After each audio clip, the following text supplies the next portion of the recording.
विदाम्पहरितारं दातारं सर्वसम्पदां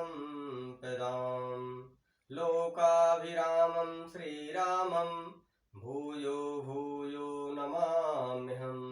रामाय रामभद्राय रामचन्द्राय मानसे रघुनाथाय नाथाय सीतायाः पतये नमः। बोले राजा रामचंद्र भगवान की जय, बांके बिहारी लाल की जय, गुरुदेव भगवान की जय, सभी संतों की जय, सभी भक्तों की जय, आज के देवता की जय, आज के आनंद की जय। जय जय राधे श्याम बाल कृष्ण भगवान की जय। जय जय श्री सीताराम, जय जय श्री राधे श्याम। श्रीमद् भागवत महापुराण में व्यास जी जब पहले तो व्यास जी के कोई संतान नहीं था काफी दिनों तक, तो वे अपनी धर्मपत्नी बिटिका देवी से काफी इसकी चर्चा किए। और क्योंकि हम सभी लोग जानते हैं कि इस सृष्टि के संचालन के लिए और धर्मपूर्ण आचरण का पालन करते हुए हमें यह अति आवश्यक है कि यह संसार सतत रूप से चले, तभी सारी व्यवस्थाएं ठीक से चलेंगी। तो इसके लिए संतानोत्पत्ति होना बहुत जरूरी है। और इसी अपने जो उनका पितृऋण है उसी के बारे में उनकी पत्नी चिंतित थी, क्योंकि हम सभी के ऊपर देव ऋण, पितृऋण, ऋष ऋण इस सभी का भार होता है, जिसे हम जो है देव ऋण, जो हमारे यज्ञ कथा, इसके माध्यम से हम देव ऋण से उद्धार हो सकते हैं। और पितृऋण, उसमें हम जो हमारी संतति है उसके द्वारा हम उससे उद्धार पाते हैं। और ऋष ऋण, हम अपने देश समाज राष्ट्र की जो सेवा करते हैं और अपने साधु सत्संग साधु महात्मा कोई भी अतिथिगण इन सब का पालन करते हैं, उनका आदर करते हैं, तो इससे मुझे मुक्ति मिलती है। तो तीनों ऋण का उद्धार होना चाहिए। इसीलिए व्यास जी की पत्नी चिंतित हैं। और हम लोग कथा में इसका आनंद ले चुके हैं कि किस तरीके से हमारे सुखदेव जी महाराज बिटिका देवी के गर्भ में प्रवेश करते हैं। तो हमारे जो भगवान हैं, वास्तव में जो तीनों ताप हैं हमारे मन, वाणी और कर्म, इसके द्वारा कभी न कभी हमसे गलती हो जाती है। इनकी समाप्ति के लिए, इनसे उद्धार के लिए हमें कथा सुननी चाहिए और अपने संस्कार और आचरण शुद्ध रखने चाहिए। सच्चिदानंद रूपाय विश्वोत्पत्त्यादि हेतवे तापत्रय विनाशाय श्री कृष्णाय वयं नमः। हमारे जो तीन ताप हैं शरीर के, उन तीनों तापों से छुटकारा पाना और इसके बावजूद अगर जाने अनजाने में हमसे कोई गलती हो जाती है, उससे उद्धार पाना, उससे मुक्ति पाना, यह कथा के परिणाम से ही संभव हो सकता है। तो ऐसे भगवान श्री कृष्ण जो हमारे तीनों तापों को समाप्त कर सकते हैं, उनकी जो कथा है, इस कथा का अवगाहन हम लोग कर रहे हैं। और जब हमारे परम जो श्रद्धेय और निर्गुणातीत निर्गुण ब्रह्म के उपासक सुखदेव जी का जो पावन चरित्र है, तो जो हमारे व्यास जी और सुखदेव जी का पावन चरित्र है, पावन कथा है। इस कथा में हम लोग आज इस कथा रूपी गंगा में सराबोर हो रहे हैं और इस गंगा में हमारे व्यास जी और बिटका देवी इसका आनंद ले रहे हैं। और इस प्रसंग में क्या होता है, यम प्रवेजन्तामनु अनुपेतमपेत कृत्यम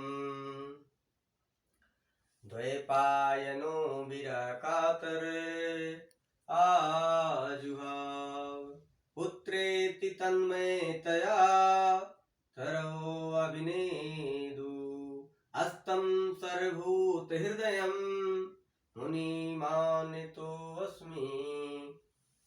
तो यहाँ जब हमारे पावन निर्गुणातीत निर्ग्रंथ ब्रह्मचारी और निर्गुण भगवान के उपासक हमारे सुखदेव जी जब अपनी माँ के घर में प्रवेश करते हैं तो 12 वर्षों तक यह बाहर ही नहीं आए, क्योंकि निर्गुणातीत थे और इनको कथा में मन लग गया।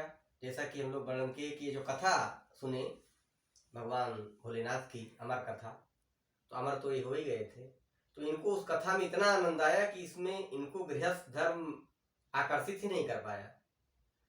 तो 12 वर्ष तक, जो कि एक सामान्य बालक 9 महीने अधिकतम 10 महीने तक ही गर्भ में रहता है, यहाँ तक कि कुछ बच्चे सतवासे जिसको बोलते हैं 7 महीने या कुछ उससे पहले पैदा हो जाते हैं, लेकिन ये 12 साल तक गर्भ में रह गए। तो सब लोग काफी परेशान हुए। फिर जो है पार ब्रह्म परमेश्वर स्वप्न में ही इनको दर्शन दिए और बोले कि आप बाहर आओ और आपको हमारी माया कभी भी परेशान नहीं करेगी, माया हमारी आप पर प्रभाव नहीं डाल सकेगी। तब 12 साल के बाद हमारे परम व्यास जो व्यास जी हैं, उनके सुपुत्र सुखदेव जी अपनी माँ के गर्भ से बाहर आते हैं और जैसे ही वो बाहर आते हैं तैसे तुरंत तपस्या करने के लिए, नंग धड़ंग तपस्या करने के लिए चल देते हैं। और व्यास जी महाराज उनके पीछे पीछे उनका पीछा करते हुए जाते हैं।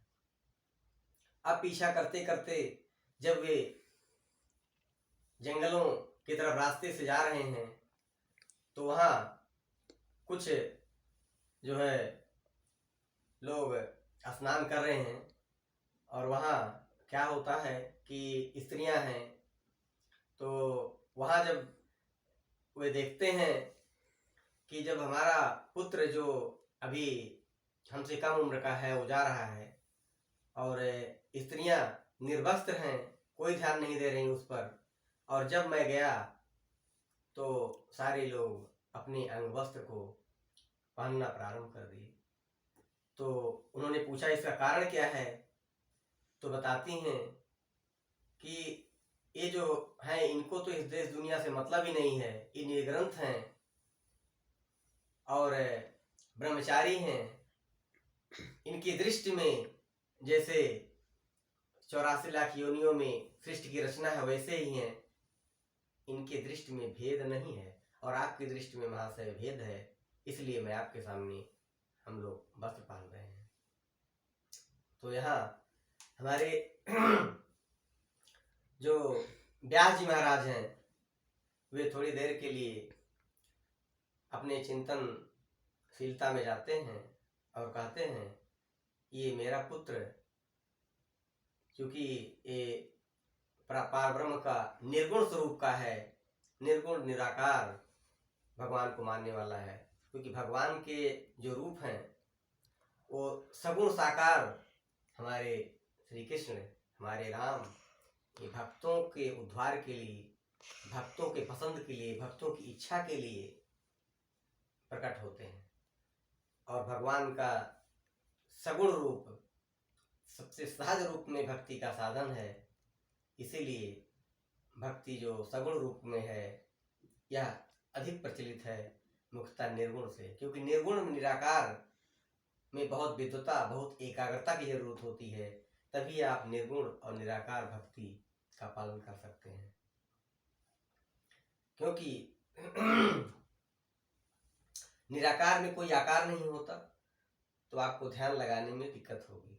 लेकिन सगुण साकार में भगवान का रूप होगा। आपको जो भी रूप भगवान का पसंद हो या जो भी देवता आपको पसंद हो, उसकी मूर्ति सामने रखेंगे तो आपको अपना दिमाग एकाग्रचित करने में सहायता मिलेगी, चित्त वृत्तियों को निरोध करने में आपको सहायता मिलेगी। तो इसीलिए आप हमेशा कोशिश करें कि जिस ईश्वर की आप वंदना करते हैं उसकी मूर्ति रखें और अपना एक वेशभूषा, एक पूजा की वेशभूषा होती है, उस वेशभूषा में भगवान की पूजा करें और उसका लाभ उठाएं। तो यहाँ जो निर्गुण ब्रह्म है, तो निर्गुण और सगुण वास्तव में गुण ही सगुण ही नहीं कछु भेदा, उभय हरहि कछु संभव भेदा, उभय हरहि। वास्तव में जो निर्गुण और सगुण भक्ति है, इसमें कोई अंतर नहीं है। केवल जो अंतर है वो एक भावना का है कि आप अपनी भावना को किस तरह से मोड़ते हैं, किस तरह से आप अपने उद्देश्य की तरफ जाते हैं। दोनों माध्यम भगवान को प्राप्त करने का है। आपको जो उचित ठीक पड़े वैसा आप भक्ति कर सकते हैं। तो इस तरीके से हमारे भगवान व्यास और सुखदेव जी का प्रसंग होता है। ये दोनों के बीच में जो प्रसंग है वास्तव में निर्गुण और सगुण भक्ति का ही प्रसंग है, क्योंकि हमारे व्यास जी अब सगुण भक्ति के हो गए हैं और सुखदेव जी अभी निर्गुण भक्ति के हैं। अभी जब पूजा करने अभी जा रहे हैं, जब वो कह रहे हैं तपस्या करने निकल गए, तो अभी वो निर्गुण भक्ति के हैं। अभी कथा में हम लोगों के आप सामने आएगा जब वो सगुण भक्ति की तरफ आकर्षित होकर के फिर पुनः वापस आएंगे और राजा परीक्षित को कथा सुनाएंगे। तो इस तरीके से हमारी जो भगवान की लीला है, भगवान तेरी लीला तू ही जाने, तो भगवान की लीला परंपार है और किससे कब वे क्या काम कराएंगे यह उनकी सर्वोत्करी इच्छा, माया प्रपंच, यह वही जानते हैं। इसलिए हे प्रभु, आपकी माया आप ही जानो, अपने आप को भगवान के चरणों में समर्पण कर दो। कैसे समर्पण करो भगवान में? जैसे अर्जुन ने अपने आप को भगवान श्री कृष्ण के सामने समर्पित किया था। बोलिए जय जय श्री सीताराम, बोलिए राधे श्याम, बोलिए व्यास जी महाराज की, सुखदेव महाराज की, भागवत महापुराण की, राधे रानी की। जय जय श्री सीताराम, जय जय राधे श्याम।